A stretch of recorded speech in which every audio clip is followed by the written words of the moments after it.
The stars looked different from this far away from Earth. Captain Daniel Hayes stood on the bridge of his ship and watched the green planet below. His crew had been traveling for 3 months to reach this place. They called it Verdi 7 because it was the 7th planet they found in this system. Daniel's job was simple: explore new worlds and see if humans could live there someday. His ship was small compared to the big military vessels, but Daniel loved it. The crew was like family. Katie Morris was his science officer and best friend. She was smart and always asked good questions. Jake Morrison flew the ship better than anyone Daniel had ever seen. Dr. Lisa Grant took care of everyone's health and studied any new life they found. It was a good team. Verdi 7 looked beautiful from space. It had green forests, blue oceans, and white mountains. The air was clean and the temperature was perfect for humans. Katie's scans showed something interesting in the northern mountains. There were caves with unusual energy readings. Daniel decided they should investigate. They landed the ship in a valley near the mountains. The grass was soft under their boots and the air smelled sweet like flowers. Daniel, Katie, and Lisa walked toward the caves while Jake stayed with the ship. The mountains were tall and covered with strange purple trees that hummed in the wind. Everything felt peaceful. The cave entrance was large enough for their small transport vehicle. They drove inside with their lights shining ahead. The walls sparkled with crystals that reflected their lights. Katie kept checking her scanner and telling them to go deeper. The energy readings were getting stronger. After 20 minutes of driving through tunnels, they entered a huge chamber. Daniel stopped the vehicle and everyone got out slowly. Their lights could barely reach the ceiling, it was so high. But what made them all freeze was what they saw in the center of the chamber: eggs. Dozens of enormous eggs sat in neat rows. Each egg was as tall as Daniel and glowed with a soft blue light from inside. The eggs looked like they were made of crystal and metal at the same time. They were warm when Daniel touched one. He could feel a gentle vibration like a heartbeat. Katie scanned the eggs carefully. Her face showed confusion and excitement. She told Daniel that the eggs were alive but also in some kind of sleep. The energy inside them was unlike anything in their database. Lisa warned them to be careful because they didn't know what was inside. Daniel walked between the rows of eggs. He felt drawn to one particular egg that was larger than the others. It glowed brighter too. As he got closer, the egg started to crack. Katie shouted for him to step back, but Daniel couldn't move. He felt like he needed to stay close to the egg. The cracks spread across the surface and pieces fell away. Light poured out from inside, making everyone shield their eyes. Then they heard a sound. It was soft and curious, like a bird chirping. When the light faded, they saw what was inside the egg: a dragon. A real living dragon stood before them. It was small, about the size of a cat, with wet wings folded against its body. Its scales were silver and blue, and they shimmered when it moved. The dragon opened its eyes, and Daniel saw they were golden and very intelligent. Those eyes looked right at Daniel and nowhere else. The baby dragon made a soft sound and walked toward Daniel on shaky legs. Its claws clicked on the stone floor. When it reached Daniel, it pressed its nose against his hand. Warmth spread through Daniel's body. It wasn't just heat. It felt like happiness and comfort and belonging all at once. The feeling was so strong it made Daniel's eyes water. Katie scanned both Daniel and the dragon. Her voice was shaking when she spoke. She said something incredible was happening. The dragon was connecting with Daniel's mind somehow. It was choosing Daniel as its person. The bond was forming right now, and it was very powerful. Daniel tried to step back to think clearly, but the dragon cried out. The sound was full of fear and pain. It hurt Daniel's heart to hear it. When he put his hand back on the dragon, it stopped crying immediately. The little creature wrapped its tail around Daniel's wrist and looked up at him with complete trust. They had a big decision to make. Regulations said they should leave unknown life forms on their home planets. But Daniel looked at the baby dragon and knew he couldn't leave it here alone. The other eggs were still sleeping. This little one had no family, no one to teach it or protect it. And somehow Daniel knew the dragon needed him just as much as he was starting to need the dragon. Lisa said they should bring it to the ship for study. Katie agreed, but warned that breaking regulations could mean serious trouble. Daniel made his choice. He picked up the dragon carefully and it chirped happily, curling into his arms. It weighed almost nothing and felt warm like a hot water bottle. The dragon looked at Daniel like he was its whole world. They drove back to the ship with the dragon sleeping in Daniel's lap.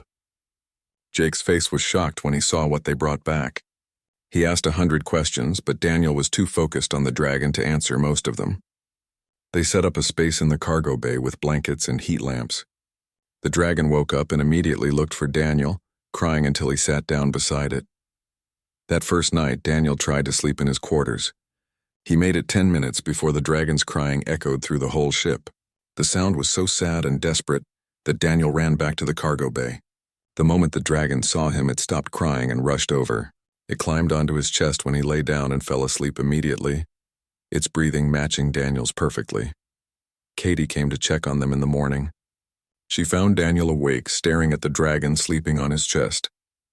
He told her he could feel the Dragon's dreams somehow. He knew when it was happy or scared.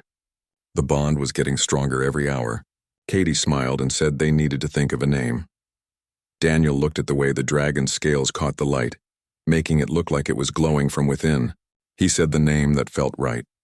Ember. The Dragon's eyes opened at the sound of its name and it chirped softly. Somehow Daniel knew that Ember liked the name too. They had no idea how much this moment would change everything. Daniel thought he was just saving one small creature. He didn't know yet that he was starting something much bigger, something that would change humanity's future forever. 3 weeks had passed since Ember hatched, and the little Dragon wasn't so little anymore. What started as a creature the size of a cat had grown into something as big as a large dog. Daniel watched in amazement as Ember grew bigger every single day. The cargo bay that seemed spacious before now felt crowded. They had to move equipment out to make room for the growing Dragon. But size wasn't the biggest problem. The real problem was that Ember refused to let Daniel leave. Every time Daniel tried to go to the bridge or his quarters, Ember would cry. Not a soft whimper, but a heartbreaking wail that echoed through every corridor of the ship.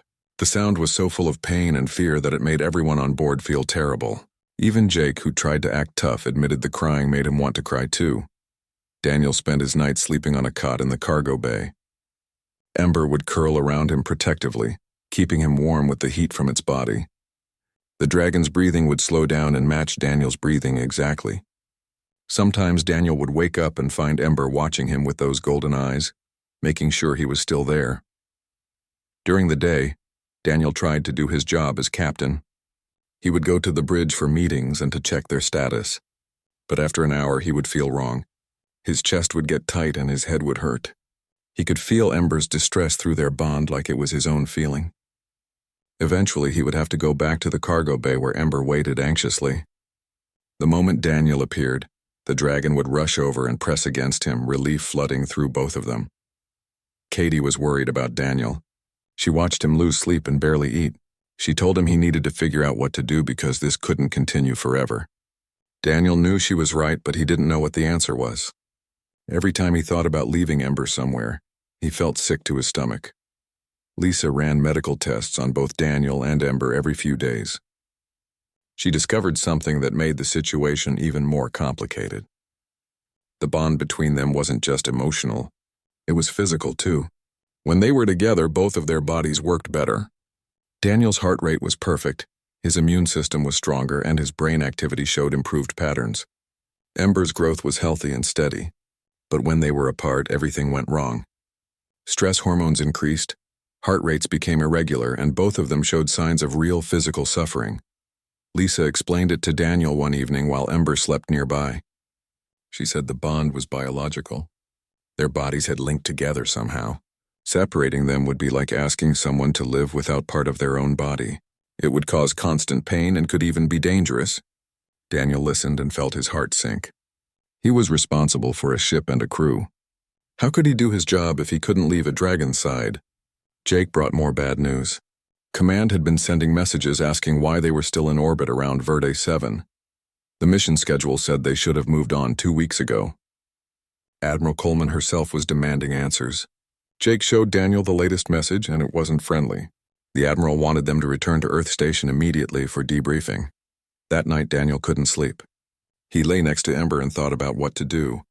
He could abandon Ember on the planet, but Lisa said that might kill the Dragon. He could take Ember to Earth, but regulations forbid bringing potentially dangerous alien life forms to populated areas. He could refuse orders, but that would mean losing his career and probably facing military prison. None of the choices were good. Katie started researching the caves where they found Ember. She spent hours analyzing the writings on the walls, The symbols were ancient and difficult to translate, but she worked hard at it. One morning she came running to find Daniel with exciting news. She had discovered something important about the civilization that left the eggs. The cave walls told a story. A species that looked similar to humans had lived on Verde 7 thousands of years ago. They had discovered the dragon eggs and formed bonds just like Daniel and Ember. The writing showed that this wasn't an accident. The dragons were meant to bond with other intelligent beings. It was part of their nature. The ancient civilization and the dragons had lived together for centuries, helping each other, protecting each other, and growing together. But the writings also showed something sad. The civilization had disappeared. Katie couldn't figure out exactly what happened to them. But before they left, they put the dragon eggs into a special sleep state. The eggs would wait until another species found them, someone compatible who could bond with the dragons again. The eggs had been waiting for thousands of years. Waiting for humans. Daniel processed this information slowly. Ember wasn't just an animal acting on instinct. The dragon was intelligent and the bond they shared was natural. It was supposed to happen. The ancient civilization had wanted this.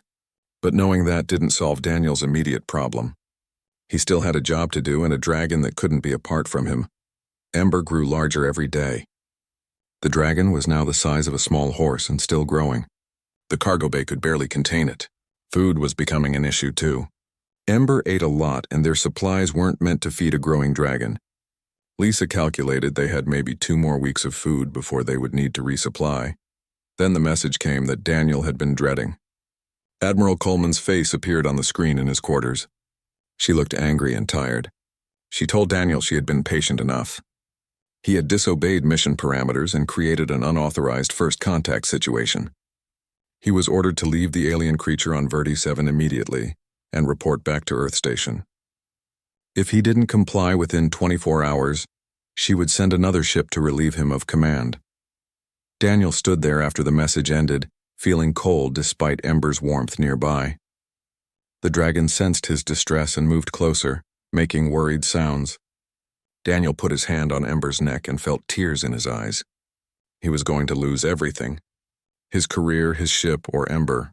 He couldn't keep all three. The crew gathered in the mess hall that evening.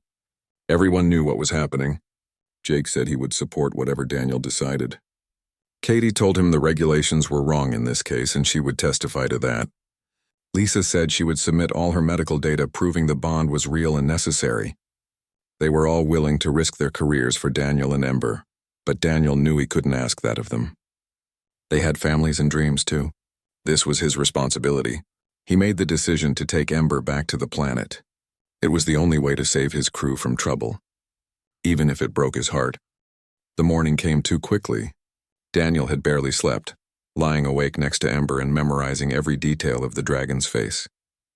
Ember slept peacefully, trusting completely that Daniel would always be there.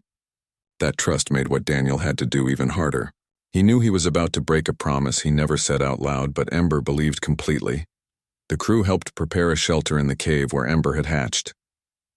They brought down supplies, food, and water. They set up heating units and made the space as comfortable as possible. Katie worked in silence with tears running down her face. Jake kept his jaw clenched tight. Lisa moved mechanically, her usual warmth replaced by cold professionalism, because it was the only way she could keep going. Daniel led Ember down to the planet's surface one last time. The dragon followed happily, thinking this was just another walk. Ember had grown so much in the past weeks. The dragon was now as large as a shuttle pod, with scales that caught the sunlight and sparkled like metal. Ember's wings had grown strong enough to glide short distances. The dragon was magnificent and beautiful and completely devoted to Daniel. They walked through the purple forest toward the mountains. Ember kept looking at Daniel and making happy chirping sounds. The dragon thought they were exploring together like always. Daniel felt like his heart was being crushed. Every step toward the cave felt wrong. His body was screaming at him to turn back. The bond between them was pulling tight, already sensing the coming separation. At the cave entrance, Daniel stopped. This was it. He had to say goodbye now or he never would. Ember stood beside him, looking at the cave with curiosity. Daniel knelt down and wrapped his arms around Ember's neck one final time. He pressed his face against the warm scales and felt the dragon's heartbeat under his cheek. It matched his own heartbeat perfectly like it always did. Daniel spoke quietly, his voice breaking. He told Ember to be safe and strong. He said this was Ember's home and the dragon would be okay here. He promised himself he wouldn't cry because it would upset Ember. But tears came anyway, hot and fast, soaking into Ember's scales. Ember sensed something was wrong now. The dragon made a questioning sound and pressed closer to Daniel. Those golden eyes looked at him with confusion. Why was Daniel sad? Why did everything feel wrong? Daniel couldn't explain. He just held on for one more moment. Then he let go. He stood up and took a step back. Ember moved to follow, but Daniel held up his hand in a stop gesture they had practiced. Ember paused, uncertain. Daniel took another step back. Then another. He pulled out his communicator and told Jake to prepare for transport. His voice was steady even though everything inside him was breaking. Ember understood then. The dragon's eyes went wide with panic. Daniel was leaving. Daniel was going away. Ember cried out, a sound of pure fear and confusion. The dragon tried to come forward, but Daniel kept his hand up, kept giving the stop signal. Ember screamed. It was a sound Daniel would hear in his nightmares forever. It was agony-given voice. Ember's legs collapsed and the dragon fell to the ground at the cave entrance. The massive body shook with sobs. Dragons could cry. Daniel watched in horror as glowing tears fell from Ember's eyes and hit the ground, each one shining like a fallen star. Daniel activated the communicator with shaking hands. He told Jake to beam him up now, right now before he changed his mind. But his legs wouldn't move. He stood frozen watching Ember cry on the ground. The dragon wasn't trying to follow anymore. Ember just lay there sobbing, looking at Daniel with eyes full of betrayal and heartbreak. Katie's voice came through the communicator, frantic and scared. She said Ember's vital signs were dropping fast. The dragon's heart rate was falling to dangerous levels. Blood pressure was crashing. Katie was shouting now, saying that if Daniel left, Ember was going to die. The bond wouldn't let Ember survive the separation. Daniel fell to his knees. The pain in his own chest was unbearable. He felt Ember's heart slowing through their connection. He felt the dragon's grief like it was his own.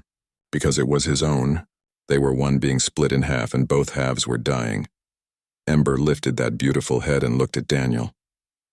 There was no anger in those eyes. Just love and confusion and a question Daniel couldn't bear to see. Why? Why was Daniel doing this? What had Ember done wrong? How could Daniel leave when they belonged together? In that moment, everything became clear. Lisa had been trying to tell him all along. The bond wasn't like a pet and owner. It was family. It was the most profound connection either of them would ever have. Ember didn't see Daniel as a master. Through the bond, Ember saw Daniel as everything. Parent, friend, protector, companion. The other half of Ember's soul. Daniel was about to murder that love. He was going to walk away and let Ember die of grief, all because he was too scared to lose his job and his reputation. He was choosing his career over a being that loved him unconditionally. The realization hit him like a physical blow. He ran. Daniel dropped the communicator and ran back to Ember as fast as he could.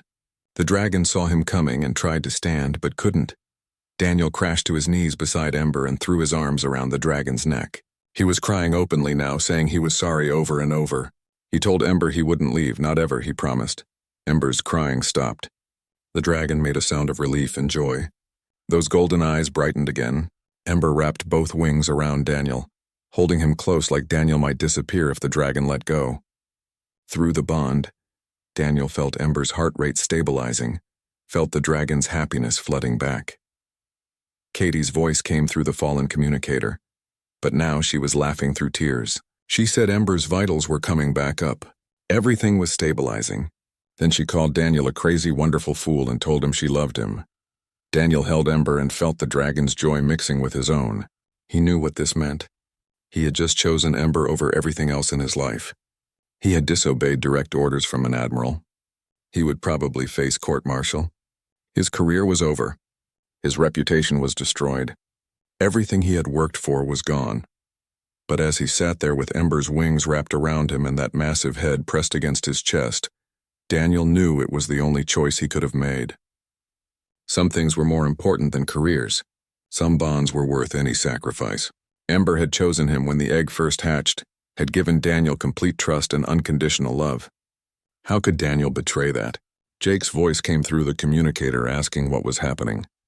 Daniel picked it up and told his crew he wasn't coming back to the ship. He was staying with Ember. If Command wanted to arrest him, they could come down here and do it. But he wasn't leaving his Dragon. There was silence on the other end. Then Jake said something that made Daniel smile through his tears. Jake said good, because he would have been disappointed if Daniel had left. Katie added that she was proud of him. Lisa said she would bring down more supplies and her medical equipment, because if Daniel was staying, she was staying too to make sure both he and Ember stayed healthy. Daniel looked at Ember and saw his own relief reflected in those golden eyes. They were together. That was all that mattered. Whatever came next, they would face it together. The dragon that wouldn't let the human man go had won, and Daniel realized he didn't want it any other way. 3 hours after Daniel refused to leave Ember, another ship appeared in orbit. The Guardian was an assault frigate much bigger than Daniel's exploration vessel. It carried weapons and a full security team. Admiral Coleman wasn't taking chances. She had sent Captain Roy Bennett to retrieve Daniel and his crew by force if necessary. Daniel sat with Ember near the cave entrance and watched the sky. He knew they were coming. Part of him was scared, but another part felt calm. He had made his choice and he wouldn't change it. Ember sensed his worry and pressed closer, making soft, comforting sounds. The dragon's presence steadied Daniel's nerves. Katie, Jake, and Lisa had all come down to the planet. They stood with Daniel, a united front. Whatever happened next, they would face it together as a crew, as family. Jake had brought weapons, but Daniel told him to leave them behind.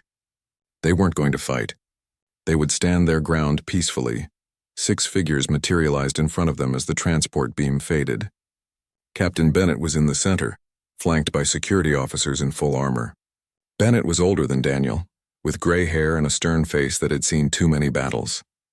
He looked at the scene before him with hard eyes. A captain and his crew standing beside a massive alien dragon. It probably looked insane. Bennett's hand rested on his plasma rifle. He spoke in a voice used to being obeyed. He said Daniel was under arrest for insubordination and violating first contact protocols. The crew would be detained for questioning. The alien creature would be terminated if it showed any aggression. Daniel felt Ember tense beside him at the hostile tone. But Lisa stepped forward before anyone else could speak. She moved to stand between the security team and Ember.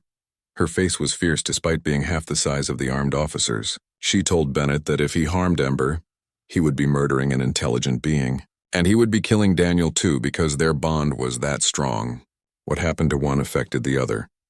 Bennett's expression shifted slightly. Curiosity mixed with the sternness. He ordered Lisa to explain. She pulled out her medical scanner and showed him the data she had collected over weeks. The readings were undeniable. Daniel and Ember's brainwaves synchronized when they were together. Their heart rates matched. Their stress levels dropped. When separated, both showed severe physical distress. Lisa's voice was passionate as she explained. The bond wasn't just emotional or psychological. It was biological and real. Ember's brain structure showed intelligence equal to or beyond human levels. This wasn't a dangerous animal.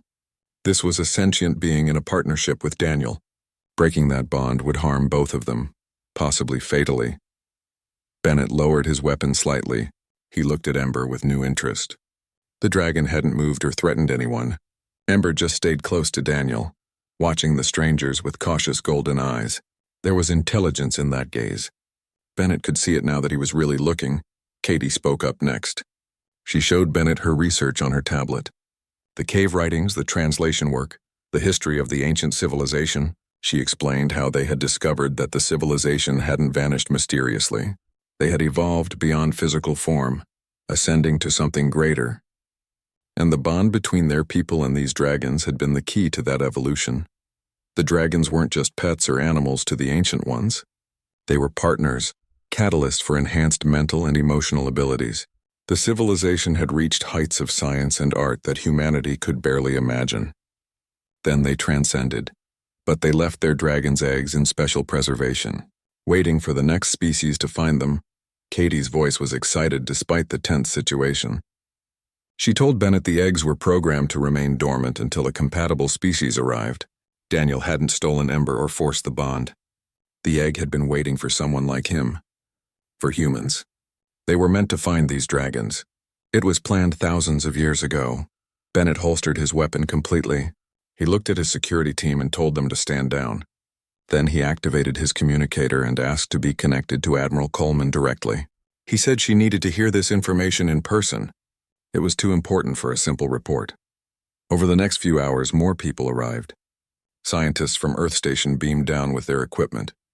Xenobiologists who specialized in alien intelligence. Even members of the Colonial Council, the governing body for all human colonies and exploration.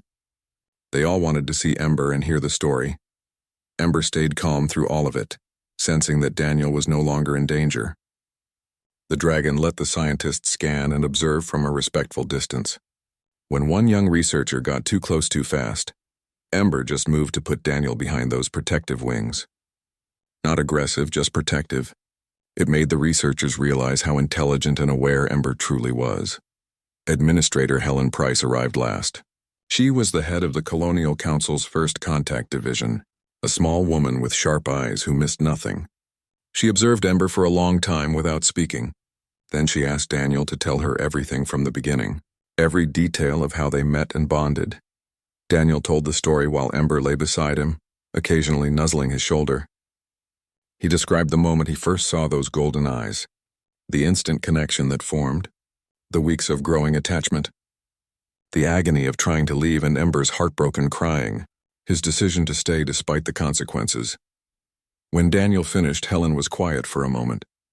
Then she smiled, which apparently was rare for her. Bennett looked surprised to see it.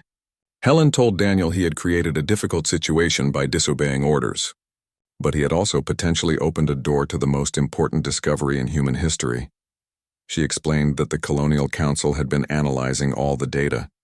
The ancient civilization's records suggested this bond could help humanity evolve in ways they couldn't predict. Enhanced empathy, improved cognitive function, longer lifespans. The partnership between humans and dragons could change everything about human society. Daniel asked what this meant for him. Would he face court-martial? Would they take Ember away? Helen shook her head. She said they weren't going to punish him. Instead, they wanted to offer him a new mission. The council wanted to establish a research outpost on Verde 7 to study the other eggs, to understand the bond fully, and they wanted Daniel and Ember to lead the project. Daniel felt Ember's joy through their connection before he could process his own emotions. Katie and Lisa were grinning. Jake looked relieved. Even Bennett was smiling slightly. Helen continued explaining that they had analyzed the medical data. Daniel and Ember were healthier together than either would be apart. The symbiosis was beneficial for both human and dragon. Bennett stepped forward. He said Admiral Coleman had asked him to deliver a message. She wasn't happy about the insubordination. She had every right to be angry about that. But she recognized the value of what Daniel had discovered. His commission would be reinstated under a new assignment. Welcome to the Dragon Initiative, Captain Hayes. Daniel stood there, trying to understand that he wasn't in trouble, that everything had turned out better than he could have imagined. Ember chirped happily and nuzzled his face, knowing through their bond that everything was good now. Daniel laughed and hugged the dragon's massive head. Helen explained the next steps. They would bring down equipment and personnel to establish a proper research facility. They would carefully wake other dragon eggs and match them with compatible humans, but they would be selective and careful. This bond required commitment, trust, and love. Not everyone was ready for that responsibility. Daniel looked around at the people gathered. Scientists excited about new discoveries, council members planning the future, his crew smiling with relief, and Ember, his dragon, his partner, his family. What had started as the worst day of his life had transformed into something amazing. The baby dragon that wouldn't let the human man go had changed everything. And Daniel finally understood that Ember hadn't trapped him. The dragon had freed him to become something more than he ever could have been alone. 6 months had changed everything. Daniel stood on a cliff overlooking the valley and could barely recognize the empty wilderness that had been here before. The research outpost had grown into a small colony with buildings and gardens. Ships arrived weekly, bringing supplies and new people. Verde 7 had transformed from an unexplored planet into humanity's most important location in the galaxy. Ember stood beside Daniel, fully grown now and magnificent. The dragon was massive, with scales that shimmered between silver and blue depending on the light. Ember's wings could spread wide enough to cast shadows over the entire cliff. Those golden eyes were still the same, though, still looking at Daniel with absolute trust and love, still seeing him as the most important being in the universe. Daniel scratched under Ember's jaw and the dragon rumbled with happiness. The sound was deep and powerful now, nothing like the small chirps from 6 months ago. But the feeling was the same. Contentment, joy, home. That's what they were to each other. Home. Katie walked up the cliff path with Jade, her own dragon partner. Jade's scales were green like the forests, and the dragon was smaller and more agile than Ember. Katie and Jade had bonded 3 months ago when the second egg hatched. Katie said it was the best day of her life. She finally understood what Daniel had been trying to explain about the connection. Katie brought news about the colony's progress. They had successfully hatched 15 more dragon eggs. Each one had bonded with a carefully chosen human volunteer. The applications to join the program numbered in the thousands. Everyone wanted a chance to bond with a dragon, but the council was being selective like Helen had promised. Lisa arrived next with Bright, her copper-colored dragon. Bright was smaller than most, about the size of a large horse, but incredibly intelligent. Lisa said the medical data kept getting better. Every human dragon pair showed improved health, better immune systems, enhanced healing, sharper minds. There was even evidence that the bond extended human lifespans by decades, maybe centuries. They wouldn't know for sure for years, but the early signs were remarkable. Jake flew overhead with Storm, his blue-gray dragon. Storm was built for speed and power, perfect for Jake's personality. They did loops in the air, Jake whooping with joy while Storm roared. They landed on the cliff in a show of precision flying. Jake was grinning ear to ear. He told them 3 more transport ships were arriving with supplies and new volunteers. The colony needed to expand again to handle everyone. Daniel watched his crew, his friends, his family. They had all found their dragon partners now. They had all experienced the bond that changed everything. He remembered being alone in that cargo bay 6 months ago, terrified of what the bond meant. Now he couldn't imagine life without it. Administrator Helen arrived at the cliff with official news from the Colonial Council. They had made their final decision about Verde 7. The planet was being designated as a protected world. No mining operations. No industrial colonization. The planet belonged to the dragons and their human partners. It would be preserved as a place of partnership and peace. Daniel felt Ember's approval through their bond. The dragon understood more than people realized. Ember knew this was the right choice. This planet was sacred, the birthplace of a new era for both species. Helen had more news. The council wanted to establish similar programs on other worlds. The survey teams had found evidence of dragon eggs on 3 other planets in neighboring systems, all of them left by the same ancient civilization. The Dragon Initiative was expanding. They would need experienced people to lead those new programs. She looked at Daniel meaningfully. They wanted him and Ember to visit those sites and help establish the new colonies, to share what they had learned, to show other humans and dragons how the bond could work. Daniel agreed immediately. It felt right to spread this gift to others. Katie asked about the ancient civilization. Had they learned anything more about what happened to them? Helen nodded. Scientists had found more records in deeper cave systems. The ancient ones had ascended to a higher plane of existence, becoming beings of pure energy and thought. The bond with the dragons had been the key. It had expanded their minds and hearts until they transcended physical limitations. Lisa wondered aloud if that could happen to humans too. If bonding with dragons might eventually lead humanity to ascend like the ancient ones did. Helen said it was possible, but probably thousands of years away. For now, they should focus on building a peaceful partnership and learning from the dragons. As the sun began to set over Verde 7, more dragon-human pairs gathered on the cliff. It had become a tradition to watch the sunset together. Dragons of different colors and sizes with their human partners. Some pairs were still new, the bonds fresh and uncertain. Others were established like Daniel and Ember, moving in perfect synchronization. Daniel thought about everything that had led to this moment. He had almost left Ember behind. He had almost let fear and duty destroy the most important relationship of his life. When Ember had cried on that terrible morning, glowing tears falling to the ground, it had broken something in Daniel, but it had also awakened something. the understanding that some connections are worth any sacrifice.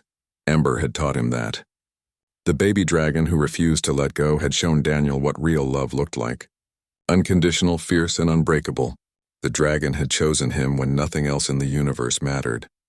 And when Daniel had chosen Ember in return, accepting all the consequences, he had become complete in a way he never knew he needed. Through their bond, Daniel felt Ember's thoughts and emotions mixing with his own. The dragon was thinking about that day too. The day when Daniel had come back, running through fear and duty to wrap his arms around Ember's neck. The day when the human had proven he would never truly leave. That memory was precious to both of them. Other humans had asked Daniel how he knew the bond was real, how he could trust something so strange and unexplainable. Daniel always gave the same answer. He knew because when Ember cried, he cried. When Ember felt joy, he felt joy. They were two beings but one heart. That wasn't something that could be faked or misunderstood. It simply was. The colony lights began turning on as darkness fell. Each light represented a human dragon pair building their life together. Some would become explorers like Daniel and Ember, visiting new worlds. Others would be researchers, studying the bond and the ancient civilization. Some would be teachers, showing new pairs how to strengthen their connection. All of them were pioneers in this new chapter of human history. Administrator Helen prepared to leave. Before she transported back to her ship, she told Daniel something that made him smile. The admirals and council members who had been angry about his insubordination were now calling him a hero. His refusal to abandon Ember had started something beautiful. He had trusted his heart over regulations and changed humanity's future. Daniel looked at Ember and shook his head. He wasn't the hero of this story. Ember was the baby dragon who had looked at a strange alien human with golden eyes full of trust, who had chosen Daniel without hesitation or doubt, who had loved him so completely that separation would have been death. Ember had taught humanity what they had forgotten in all their centuries of advancement. That connection matters more than conquest. That love transcends species and logic. As the stars appeared in Verde 7's night sky, Daniel climbed onto Ember's back. The dragon spread those magnificent wings and they took flight together. They soared over the colony, over the forests, over the mountains where it all began. The wind rushed past them and Ember's joy flooded through their bond. Below them, other dragons took flight with their partners. The sky filled with wings and laughter. Humans and dragons together. Exactly as the ancient civilization had planned thousands of years ago. The eggs had waited patiently for the right species to arrive. For humans who could understand the gift being offered. Daniel thought about the tears he and Ember had both cried on that terrible morning. His tears of guilt and grief, Ember's glowing tears of heartbreak and confusion. Those tears had led to understanding, to the realization that some bonds cannot and should not be broken, that choosing love over duty isn't weakness. It's the bravest thing anyone can do. Now there were different tears. Happy ones. Tears of joy and wonder from new pairs experiencing the bond for the first time. Tears of relief from families seeing their loved ones thrive in partnership with dragons. Even Daniel still cried sometimes when he thought about how close he came to losing Ember. How close he came to making the worst mistake of his life. But Ember had saved him. The baby dragon who wouldn't let the human man go had held on with love stronger than any chain. Had refused to accept separation even when it seemed inevitable. Had cried glowing tears that shattered Daniel's resolve and opened his heart. That small creature had changed everything by simply loving without doubt or fear. Daniel pressed his hand against Ember's neck and felt the dragon's heartbeat. It matched his own perfectly like always, two hearts beating as one. He smiled and whispered thank you into the wind. Thank you for choosing me. Thank you for not letting go. Thank you for teaching me what really matters. Ember's feelings came back through the bond. Love, joy, gratitude, and contentment. The dragon was saying the same thing. Thank you for coming back.